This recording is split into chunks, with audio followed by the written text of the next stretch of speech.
Hi అండి, నేను ఈ వీడియోలో పప్పొడియాలు మినపప్పొడియాలు ఈజీగా చేత్తో కాకుండా ఎలా పెట్టాలో చూపిస్తున్నాను అనమాట. ఎక్కడ స్కిప్ చేయకుండా చూడండి. నచ్చితే ప్లీజ్ లైక్ చేయండి. అలానే ఎలా వచ్చినాయో కామెంట్ కూడా చేయండి. ఇక్కడ పప్పు ఓవర్ నైట్ నానబెట్టి శుభ్రంగా పొట్టు లేకుండా కడిగి ఇలా వాటర్ అనేది లేకుండా గ్రైండర్లో వేసి ఇలాగ గ్రైండ్ చేస్తాము. ఇదివరకు అయితే రోల్లో రుబ్బేవారంట. ఇప్పుడు మనకు అంత టైము లేదు, ఓపిక అంతకన్నా లేదు. సో గ్రైండర్లో మిక్సర్లో వచ్చేసాక ఇంకా వాటిల్నే వాడుతూ ఉంటాం కదా. ఇక్కడ మొత్తం కూడా పిండి అనేది గట్టిగా రుబ్బుకోవాలి, వాటర్ అనేది లేకుండా. ఉప్పు వేస్తే ఆటోమేటిక్గా జార్ అనేది అవుతుంది. ఇలా కొంచెం ఉప్పు వేసుకొని గ్రైండ్ చేసుకున్న పిండిని ఈ విధంగా చేత్తో అయితే ఈ విధంగా పెడతామండి. నేను ఒక రవ్వ పెద్ద అయ్యాను పెడతాను. చేత్తో పిండి తీసుకొని వాటర్లో పిండి ముంచుకొని ఈ విధంగా అయితే పెడతాము. ఇట్లా పెట్టడం వల్ల చెయ్యి అంతా చూస్తున్నారు కదా ఎంత ఎండిపోయినట్టు అయిందో. ఇది వాటర్ డిప్ చేసుకుంటేనే పిండి ఇలా జారుతుంది అనమాట, లేకపోతే చేతికి అంటుకుపోతుంది. ఈ పిండి మొత్తం అయ్యేపాటికి మన చెయ్యి మొత్తం డ్రై అయిపోతుంది. రోజాలు అది ఎంత కడిగినా పోదనమాట. నేను ఫస్ట్ డే ఈ విధంగా పెట్టాను. ఇక్కడ మా అమ్మాయి సహాయం కూడా తీసుకున్నాను అనమాట. ఇలా చేత్తో ఒక్కళ్ళమే పెట్టాలి అంటే చాలా టైం పడుతుంది.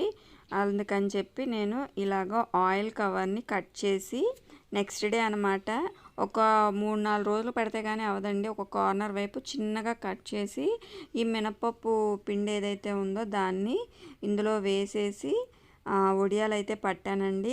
నిన్నటి మీద అంతే, ఎంత 2 రోజులు పెట్టాను. ఒక రోజు కన్నా ఇంకొక రోజు, ఈ రోజు చాలా ఎక్కువ పప్పు వేసాను.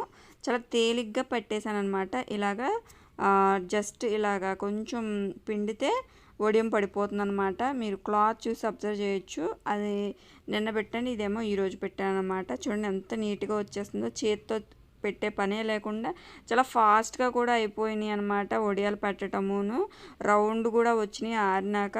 చాలా బాగుంది. చేతితో పెట్టే కన్నా ఇలాగ పెడితే చాలా తొందరగా ఎవ్వరి సహాయము లేకుండా కిలో పప్పుతోనైనా పిండి వడియాలు ఈజీగా ఒక గంటలో పెట్టేసుకోవచ్చు అనమాట. గంట కూడా టైం పట్టదు. చూడండి ఎంత ఫాస్ట్గా అయిపోతుందో.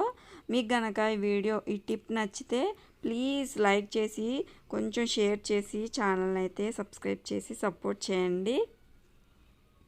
చూడండి ఎంత నీట్గా ఎంత తొందరగా అయిపోతుందో. ఇవి క్లాత్ మీద కూడా కొంచెం నీళ్ళు అనేది చల్లుకుంటూ తడి క్లాత్ మీద పెట్టుకోవాలి పప్పు వడియాలు ఎప్పుడు కూడాను. ఏ వడియాలైనాను ఈ ఎండాకాలం వచ్చిందంటే మనం ఇక ఈ వడియాలు అన్ని రకాల పిండి వడియాలు, చల్లమిరపకాయలు, పచ్చళ్ళు ఇవన్నీ పెట్టుకుంటూ ఉంటాం అనమాట.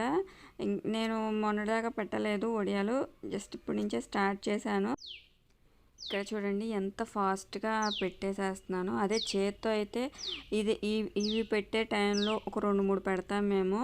చక్కగా పిండి అవ్వగానే కవర్లోకి పెట్టేసుకొని ఇలా పెట్టేసుకోవటమే.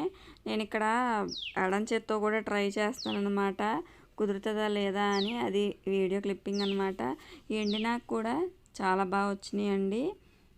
అటువైపు కూడా ఎండబెట్టాలన్నమాట.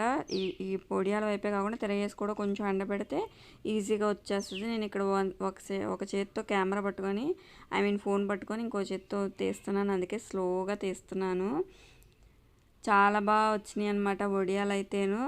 మీకు కనుక ఈ టిప్ నచ్చితే ప్లీజ్ లైక్ చేసి ఛానల్ని సబ్స్క్రైబ్ చేసుకోండి. మీరు కూడా ఇలా కనుక పెడితే ఎలా వచ్చినాయో కామెంట్ చేయండి. అన్నట్టు మీకు ఈ మినపొడియాలు ఎంతమందికి తెలుసు కామెంట్ చేయండి. దీంతో కూర, పులుసు, అలానే పప్పుచారు కాసినప్పుడు వేయించుకుంటారు. ఇందులో అల్లం, పచ్చిమిర్చి వేసి కూడా పెట్టుకుంటే అవి వడియాలు నంచుకు తినడానికి బాగుంటాయి. ఇవి అయితే కూర వడియాలు మాత్రమే. ఈ ఉల్లిపాయలు వేసి కూర వండుకుంటారు, పులుసు కూడా పెట్టుకుంటారండి చాలామంది. ప్లీజ్ లైక్ చేసి సబ్స్క్రైబ్ చేయండి.